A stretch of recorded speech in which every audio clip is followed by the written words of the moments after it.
Hello guys, so in today's video I would like to explain the concepts of major and minor structure, right? So if this is the first time of coming to my YouTube channel, don't forget to subscribe.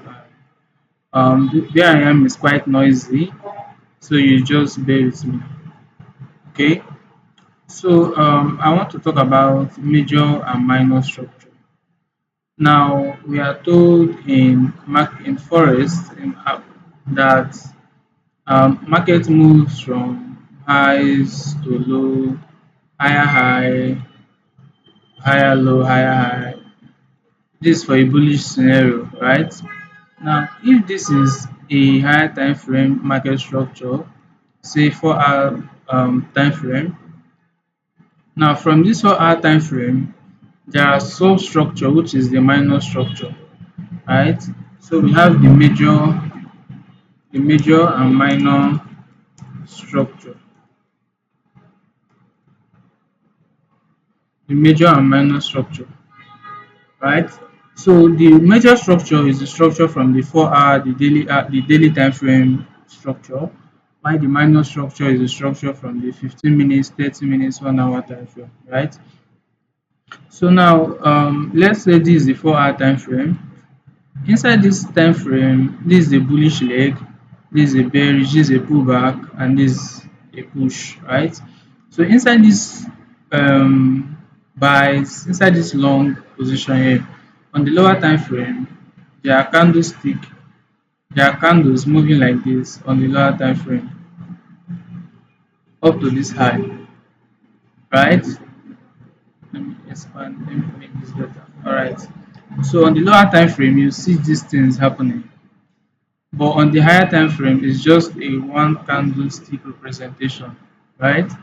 Now for um lower time frame, the same thing happens for um these cells here, this pullback here that happens. Okay, and then we'll get this again. So this is how the market moves on the lower time frame. Now the mistake so many persons make is assuming the market has changed direction from bearish to bullish on the higher time frame when it is not. So basically this for SMC traders, this is what we basically trade. um okay, something like this, right? So the reason why this works, this is not a pattern trade in any way. This is not pattern trade, but the reason why this structure works is because when market breaks above a high, when market breaks above the high, it comes back to retest that level. It comes back to retest that level. And for people that trade support and resistance, this is now a support turn resistance, right? This is not a resistance, sorry, turn support.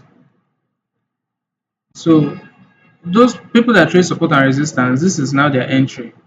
They will now place their entry here and target wherever they are targeting. Now the problem with this setup is that for support and resistance, they have their SL below this low here. So what the smart money does is they come back to this zone and they break below it, thereby taking out the stop loss here, right? And once they do that, the market continues to buy. Now for a 4 hour time frame, this is just one move, right? But on a lower time frame, this is multiple breaks. Like this is multiple breaks.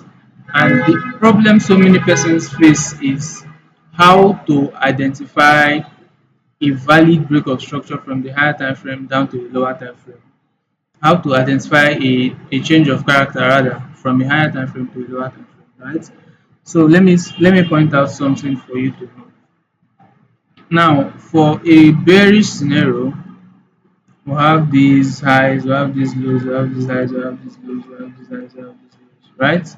Now, when market pulls into one of these highs, right, and take it out two things are expected to happen. When a high is taken out, pay close attention to what I'm about to say. When a high is taken out, two things are expected to happen.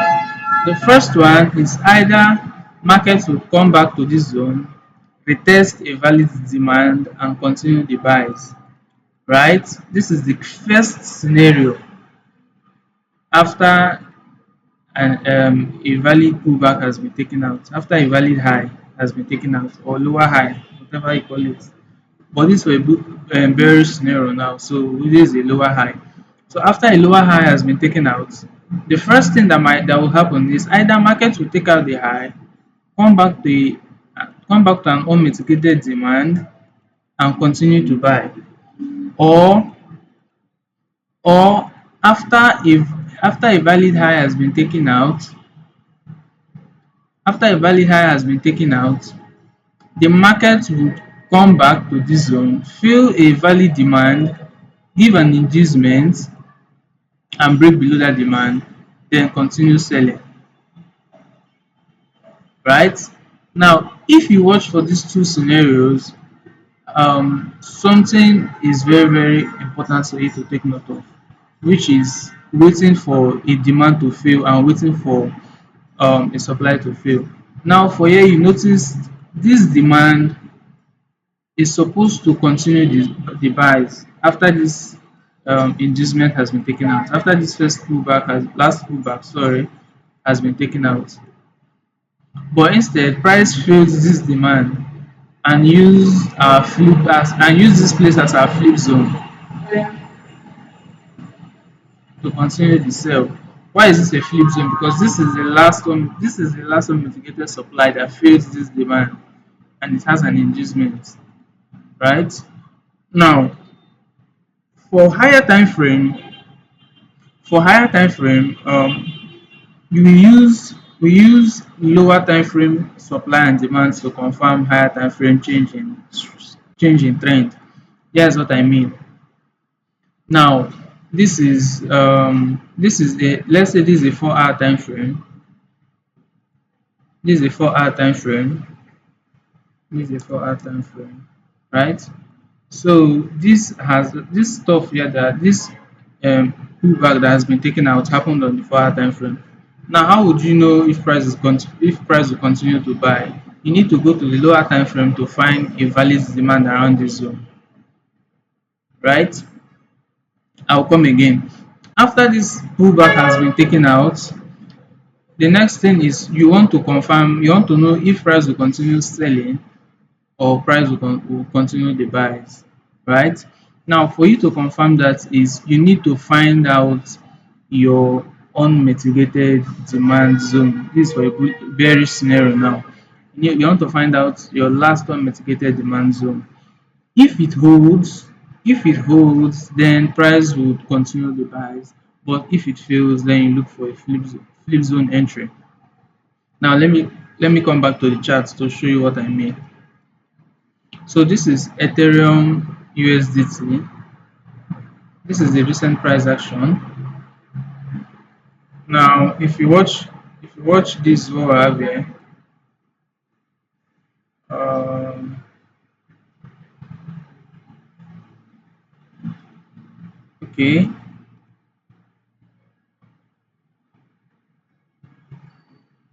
So price took out this high in form of its liquidity sweep.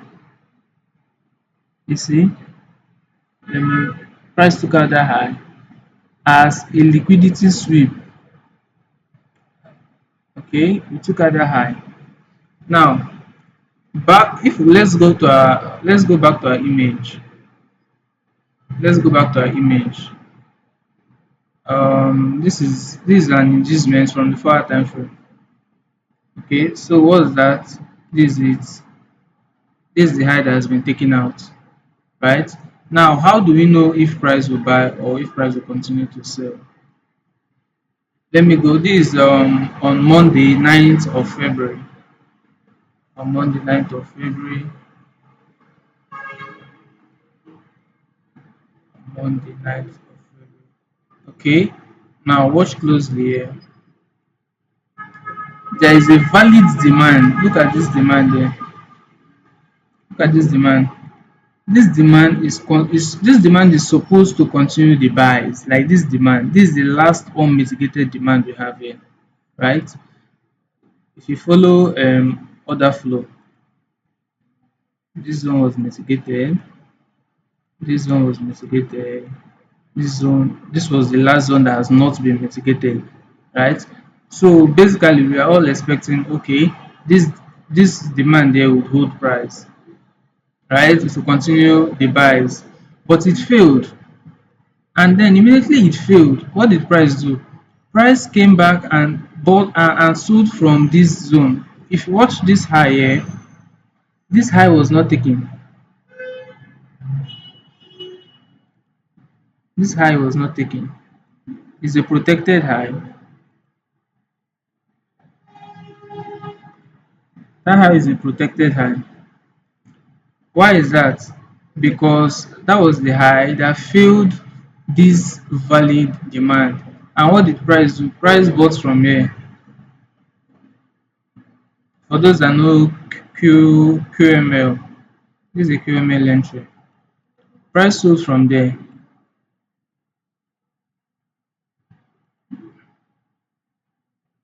Where will we be targeting? This low that formed, that started the mitigation.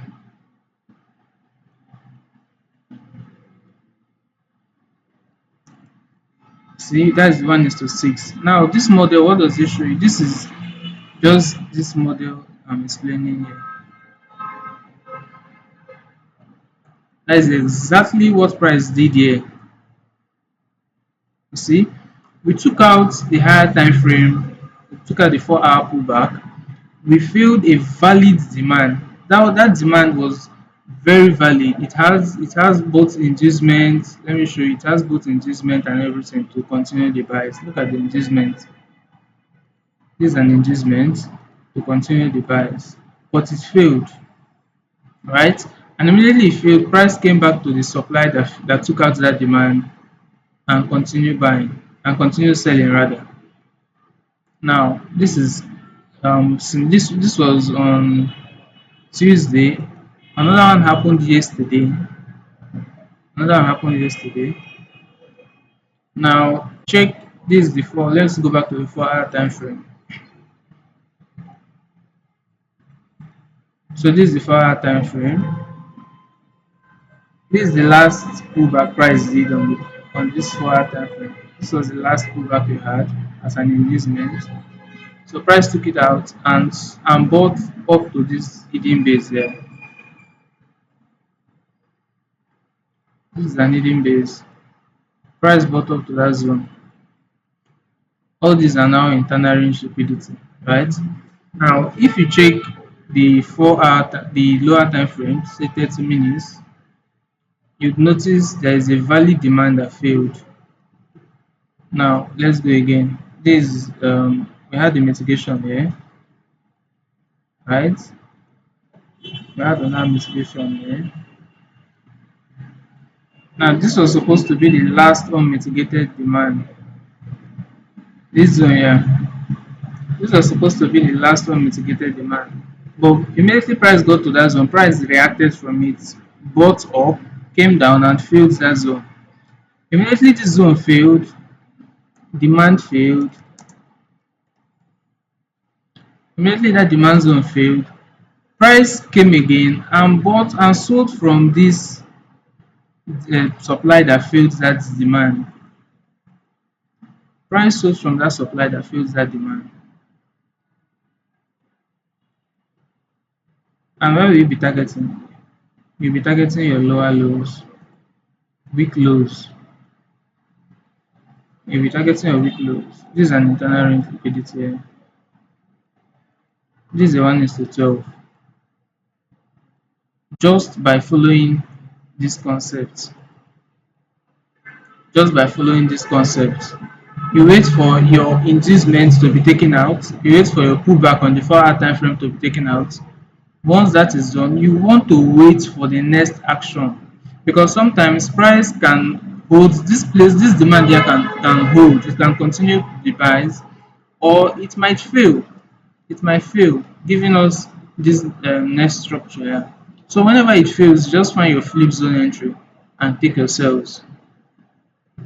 In my next video, I'll be breaking down market structure, like a very detailed video on market structure. And if you found this video useful, then don't forget to subscribe so whenever I make that video, you get notified. Thank you.